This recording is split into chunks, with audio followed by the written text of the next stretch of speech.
Assalamualaikum warahmatullahi wabarakatuh. Semoga kalian sehat walafiat dan dijauhkan dari segala penyakit wabah COVID-19. Saya Muhammad Ahmad. Kali ini saya akan menjelaskan tentang kehidupan sehat menurut agama Islam. Islam sebagai agama yang sempurna dan lengkap telah menerapkan prinsip-prinsip dalam menjaga keseimbangan tubuh manusia. Di antaranya cara Islam menjaga kesehatan dan menjaga kebersihan dengan melaksanakan wudhu dan kebersihan seperti taharah dan mandi sebagai rutin. Sehat itu adalah kondisi fisik di mana semua fungsi fisik dalam keadaan yang sehat. Menjadi sembuh sesudah sakit adalah anugerah terbaik dari Allah Subhanahu wa taala kepada manusia. Dalam hadis Bukhari yang diriwayatkan oleh Bukhari, Rasulullah sallallahu alaihi wasallam, Ali bin Abbas radhiyallahu anhu, sabda Nabi kita Muhammad sallallahu alaihi wasallam, "Ni'matani maghbunu fiha katsirun minan nas, as-sihha wal faragh." Tidak ada sesuatu yang begitu berharga seperti kesehatan. Karenanya hamba Allah hendaklah bersyukur atas kesehatan yang dimilikinya dan tidak bersikap kufur. Nabi sallallahu alaihi wasallam bersabda, ada dua anugerah yang karenanya banyak manusia tertipu, yaitu kesehatan yang baik dan waktu yang luang. Hadis berikut juga diriwayatkan oleh Tirmizi. Sabda Rasulullah SAW, barang siapa yang bangun di pagi hari dengan badan sehat walafiat dan jiwa sehat pula dan rezekinya dijamin, maka dia seperti orang yang memiliki dunia seluruhnya. Di antara ucapan demikian yang bijaksana, Nabi Daud alaihissalam adalah sebagai berikut. Kesehatan adalah kerajaan yang tersembunyi. Juga kesedihan sesaat membuat orang lebih tua 1 tahun. Juga kesehatan adalah mahkota di kepala orang-orang yang sehat, yang hanya bisa dilihat oleh orang-orang yang sakit. Dan juga kesehatan adalah harta karun yang tak terlihat. Baik, mengenai kesehatan, ada kesehatan rohani dan ada kesehatan jasmani. Saya akan menjelaskan bagaimana seseorang muslim yang beriman menjaga dua kesehatan itu. Karena dengan menjaga dua hal ini sangat berguna bagi keimanan seorang. Pertama, kesehatan rohani. Ada berapa penyebab penyakit rohani yang bisa kita sebut juga dengan penyakit kalbu. Kalbu dalam bahasa Arab artinya hati, yang bisa menjadikan sumber kelemahan kita dalam menjadi seorang muslim yang bertakwa kepada Allah Subhanahu wa taala. Penyakit ini penyakit yang non medis, dikarenakan tidak bisa disembuhkan lewat kedokteran medis apapun, karena sumbernya hanya di hati rohani manusia. Pertama, sifat sombong. Sikap sombong adalah penyakit hati yang sangat dibenci oleh Allah Subhanahu wa taala. Sifat sombong yang membesarkan diri, takabbur. Inilah yang menjadi penyebab kafirnya iblis kepada Allah ketika disuruh untuk sujud Adam. Karena kesombongannya iblis menolak untuk sujud kepada Adam alaihissalam. Iblis menganggap bahwa dirinya lebih baik karena kan dia tercipta dari api, sedangkan Adam tercipta dari tanah. Manusia tidak berhak untuk sombong karena punya banyak keterbatasan, sedangkan bagi kelebihan yang dimiliki berasal dari Allah yang memerintahkan kita untuk menjauhi sifat sombong, sebagaimana firman-Nya dalam surat Al-Isra ayat 37. Dan perlu diketahui bahwa orang sombong tidak akan masuk surga. Diambil dari hadis yang diriwayatkan, hadis Rasulullah SAW mengenai kesombongan. La yadkhulul jannah man kana fi qalbihi dharratun min kibr. Tidaklah orang memasuki surga dan di hatinya sekecil dzarrah dari kesombongan. Dzarrah itu yang kita bisa artikan adalah semut, karena semut adalah binatang yang paling kecil yang ketika dia berjalan kita pun tidak bisa melihatnya. Hasad. Kedua, hasad. Hasad atau yang dibilang iri dan dengki. Iri adalah perasaan yang tidak suka timbul pada hati seseorang apabila melihat atau mendengar kebahagiaan yang dirasakan orang lain. Penyakit hasad ini harus segera dihilangkan karena segala yang diperoleh masing-masing orang sudah ditentukan kadarnya dan ukurnya oleh Allah Subhanahu wa taala. Penyakit hasad dapat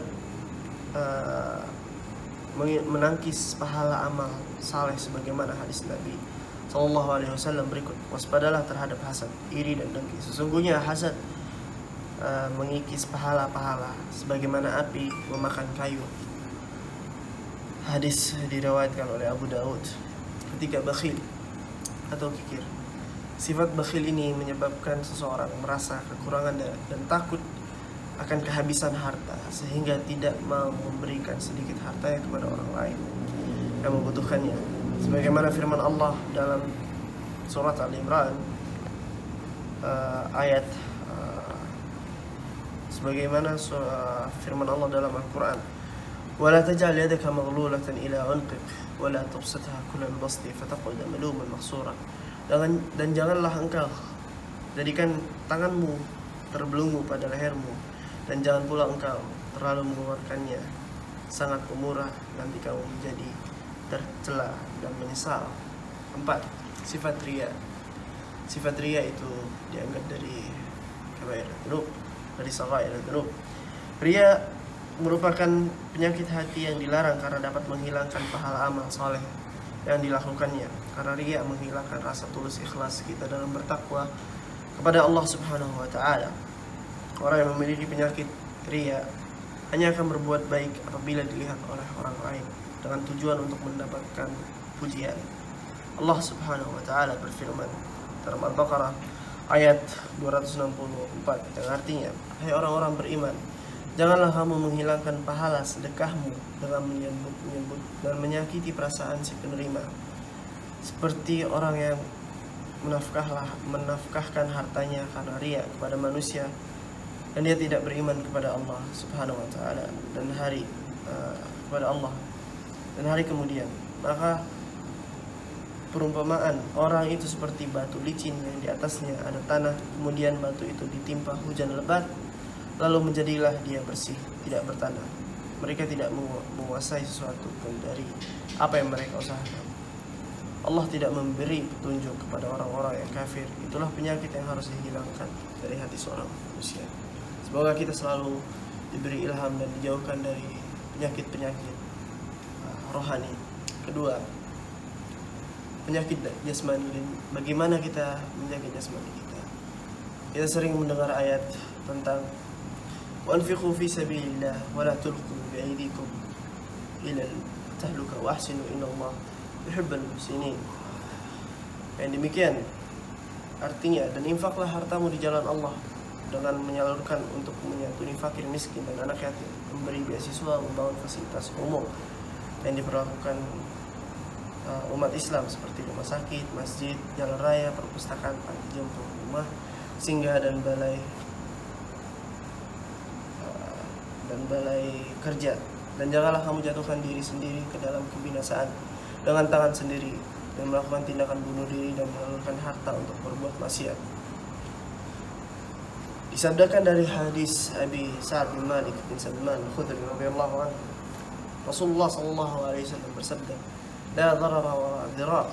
Hadis yang diriwayatkan Hasan oleh Ibnu Majah. Faedah hadis ini kita bisa menyangkut bahwa Islam mendorong untuk mengangkat mudarat dan dilarang memberikan mudarat pada orang lain, apapun itu mudaratnya, dan pada diri kita sendiri. Mudarat bisa diberikan pada beban, harta, anak, hewan ternak, dan lainnya. Tentunya kita perlu mengingatkan diri kita bahwa Allah dan Rasulnya telah berfirman dalam Al-Quran dan Sunnah tentang kesehatan jasmani bagi orang-orang yang beriman. Sesungguhnya Allah Subhanahu wa taala lebih suka pada sosok orang mukmin yang kuat, lebih baik daripada sosok orang mukmin yang lemah. Hadis terakhir mengenai kesehatan. Rasulullah SAW bersabda, la tazulu qadama 'abdin yawm al-qiyamah hatta yus'alu 'an umrihi fima afnah wa 'an 'ilmihi fima fa'al wa 'an malihi min ayna iktasab wa fima anfaqahu wa 'an jismihi fima ablah. Tidak akan bergeser dua telapak kaki seorang hamba pada hari kiamat sampai dia ditanya diminta pertanggungjawaban tentang umurnya, kemana dia habiskan, tentang ilmunya, bagaimana dia mengamalkannya, dan juga tentang hartanya, dari mana diperolehnya, dan kemana dibelanjakannya, serta tentang tubuhnya, untuk apa ia gunakan. Dari di akhir hadis, tubuh sangat penting untuk dijaga, karena dengan tubuh kita bisa melaksanakan sholat, beribadah, berjalan ke masjid, berlomba-lomba dalam mengejar pahala demi ridha Allah Subhanahu wa taala. Cara menjaga tubuh sehat dengan rutin olahraga, istirahat yang cukup, makan makanan bergizi, dan selalu kita menjauhkan hal-hal yang bisa membahayakan tubuh kita seperti narkotika dan banyak hal-hal negatif lain, dan selalu menjaga kebersihan. Untuk penyakit rohani, kita selalu meningkatkan takwa kita kepada Allah Subhanahu wa taala dengan selalu berzikir dan selalu berinfak di jalannya, menafkahi mereka yang tidak mampu untuk dinafkahi. Berikut itu adalah penjelasan singkat yang bisa saya sampaikan di hari ini. Wassalamualaikum warahmatullahi wabarakatuh.